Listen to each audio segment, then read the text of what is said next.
Bismillahirrahmanirrahim. Assalamualaikum warahmatullahi wabarakatuh. Innal hamdalillah nahmaduhu wa nasta'inuhu wa nastaghfiruh wa na'udzu billahi min shururi anfusina wa min sayyiati a'malina. May yahdihillahu fala mudilla lahu wa may yudlil fala hadiya lahu. Asyhadu la ilaha illallah wa asyhadu anna Muhammadan abduhu wa rasuluhu la nabiyya ba'da. Bismillahirrahmanirrahim. Innallaha wa malaikatahu yusholluna 'alan nabi. Ya ayyuhalladzina amanu sallu alaihi wa sallimu taslima.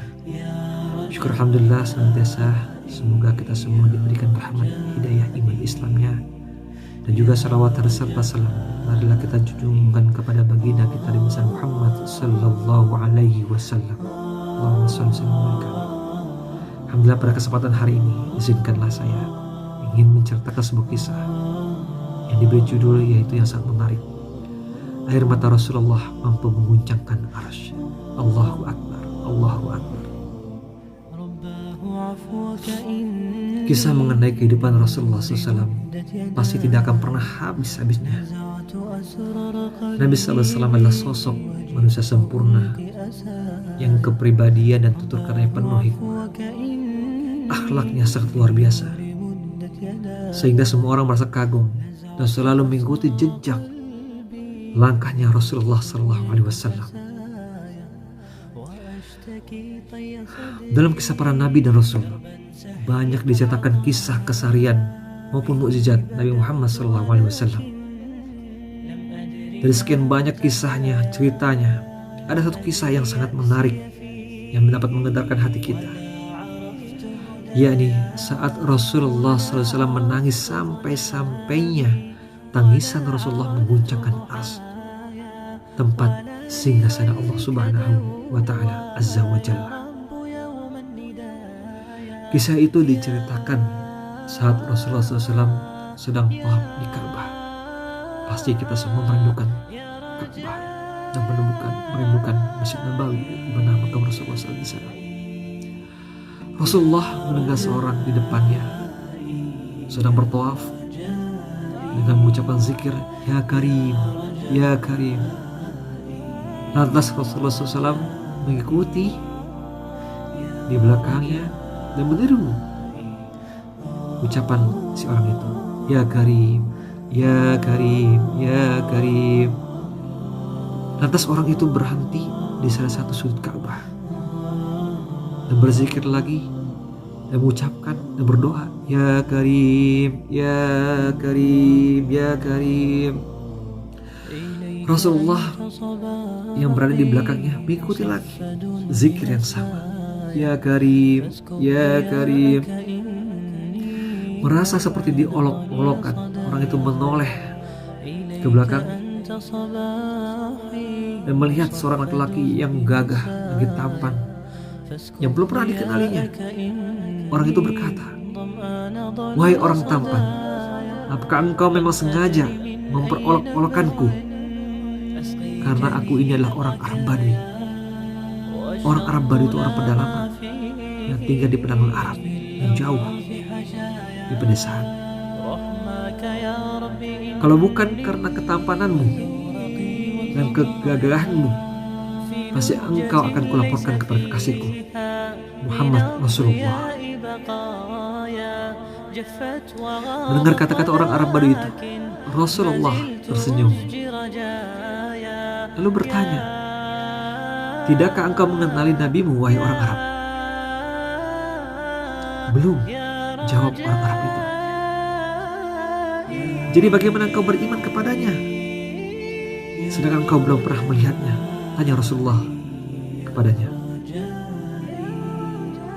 Lalu orang Arab baru itu berkata, Saya percaya dengan mantap atas kenabiannya, sekalipun saya belum pernah bertemu dan melihatnya. Dan saya membenarkan sabdanya, sekalipun saya belum pernah mendengarkan langsung darinya ataupun bertemu dengannya. Rasulullah SAW berkata kepadanya, Wahai orang Arab, ketahuilah, aku ini nabimu di dunia dan penolongmu nanti di akhirat.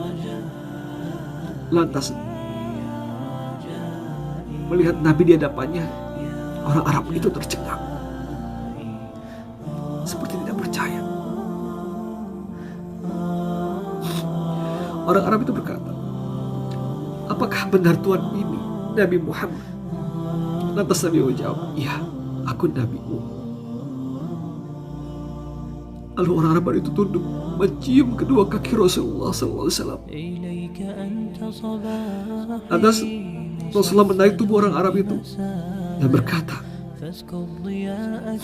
wahai orang Arab, janganlah berbuat seperti itu. Perbuatan itu seperti balasan dilakukan oleh hamba saya kepada majikannya.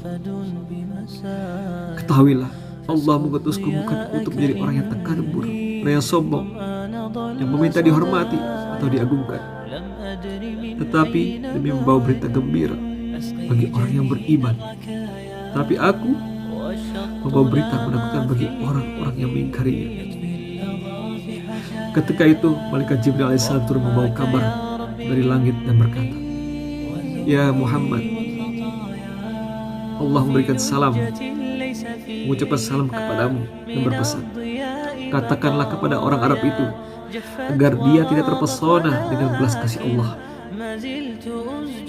Ketahuilah bahwa Allah akan menghisapnya di hari mahsyar nanti, akan menimbang semua amalannya, baik yang kecil maupun yang besar. Setelah menyampaikan berita itu, Jibril kemudian pergi kembali ke Rasulullah. Maka orang Arab itu pula berkata, demi keagungan serta kemuliaan Allah Tuhan, jika Tuhan akan membuat perhitungan atas amalan hambanya, maka hamba pun akan membuat perhitungan dengannya, kata orang Arab itu. Rasulullah SAW bertanya kepadanya, apakah yang akan kau perhitungkan dengan Tuhan? Jika Tuhan akan memperhitungkan dosa-dosa hamba, maka hamba akan memperhitungkan betapa besar maghfirahnya. Jawab orang Arab itu,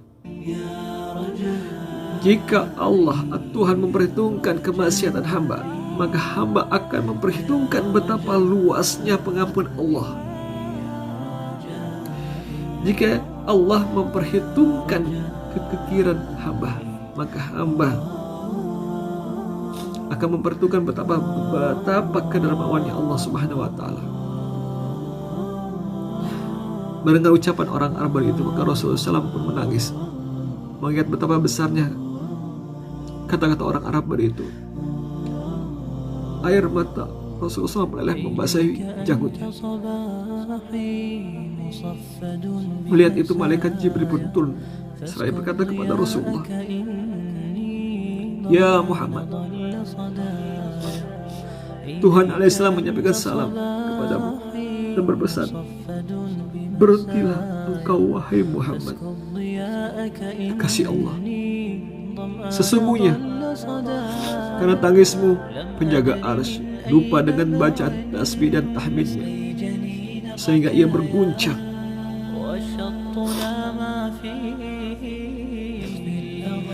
Katakan kepada temanmu, ya Muhammad, bahwa Allah tidak akan menghisap dirinya, juga tidak akan memperhitungkan kemaksiatannya. Allah sudah mengampuni semua kesalahannya, dan ia akan menjadi temanmu di surga nanti. Allahu Akbar. Mendengar kabar itu, orang Arab berdua menangis karena tak mampu menahan rasa harunya. Kenapa tidak? Kabar akan menjadi ahli surga bersama Rasulullah SAW tentu dambaan kita semua, cita-cita semua orang ingin bersama Rasulullah SAW di surga nanti. Berkat rahmat Allah Azza wa Jalla, kemuliaan Nabi Muhammad SAW, orang Arab itu menjadi salah satu orang yang beruntung dapat di sisi Nabi Muhammad di surga nanti. Saya yakin orang yang menonton di sini masih rindu kepada Baitullah, Ka'bah Allah, tempat kita tawaf, sa'i, tahallul, dan tak lupa masih kita rindu dengan Masjid Nabawi di mana makam Rasulullah SAW dan para sahabat di sana.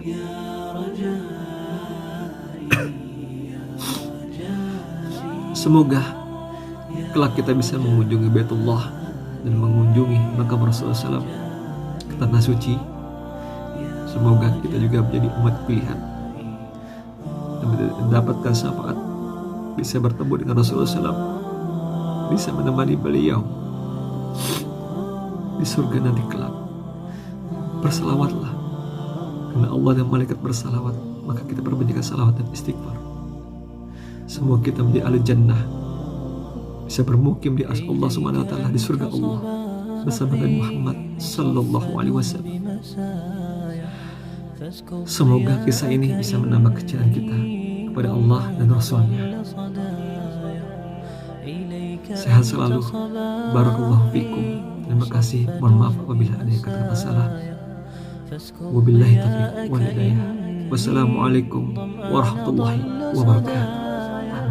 لم أدر من أين بعد أسقي جنين الركاء والشط لا ما فيه